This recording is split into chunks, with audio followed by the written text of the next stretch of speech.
नमस्कार, आदाब, सत श्री अकाल। द क्लासरूम में आप सभी का स्वागत है। मैं हूँ रविशंकर कुमार और आज हम लोग बात करेंगे आगे की लेक्चर के। हम लोग 10 नंबर तक क्वेश्चन 10 तक हम लोग सॉल्व कर लिए थे, उसका अच्छे से एनालिसिस कर लिए थे।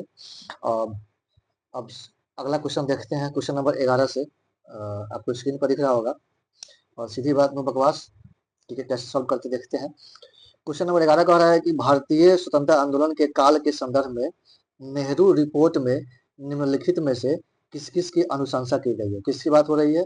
नेहरू रिपोर्ट की बात हो रही है, ठीक है। नेहरू रिपोर्ट, नेहरू रिपोर्ट की बात हो रही है। तो कथन पढ़ते हैं। आपको पता होना चाहिए कि नेहरू रिपोर्ट कब आया था। तो पहला कथन है कि भारत के लिए पूर्ण स्वतंत्रता की बात तो नहीं की गई थी नेहरू रिपोर्ट में। नेहरू रिपोर्ट आया था 1928 में आया था, ठीक है। तो इसमें डोमिनियन स्टेट की बात की गई थी, लेकिन किस स्टेट की बात की गई थी? डोमिनियन स्टेट की बात की गई थी कि हम ब्रिटिश सरकार के अंदर एक राज्य की तरह रहेंगे हम लोग। तो लेकिन पूर्ण स्वतंत्रता की बात नहीं की गई थी। सिंपल सा है, 19 में आया था, 1928 में आया था। तो 1928 में पूर्ण स्वतंत्रता की बात नहीं हो रही थी। तो इसलिए कथन क्या हो जाएगा? गलत हो जाएगा। अब देखिए, कथन एक इसमें भी है, एक इसमें भी है, एक इसमें भी है।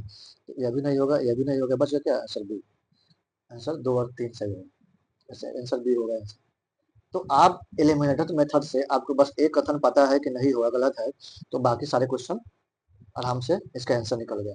अब आगे देखते हैं। कथन 2 कह रहा है कि अल्पसंख्यकों हेतु आरक्षित स्थानों के लिए संयुक्त निर्वाचन क्षेत्र। बिल्कुल, यहाँ पे संयुक्त निर्वाचन क्षेत्र की बात हो रही है। हाँ, तो वहां पर जो लोग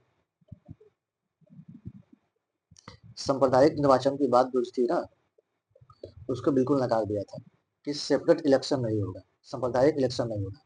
उसकी जगह क्या होगा? संयुक्त निर्वाचन क्षेत्र होगा। तो इसलिए कथन क्या? दो सही हो जाएगा।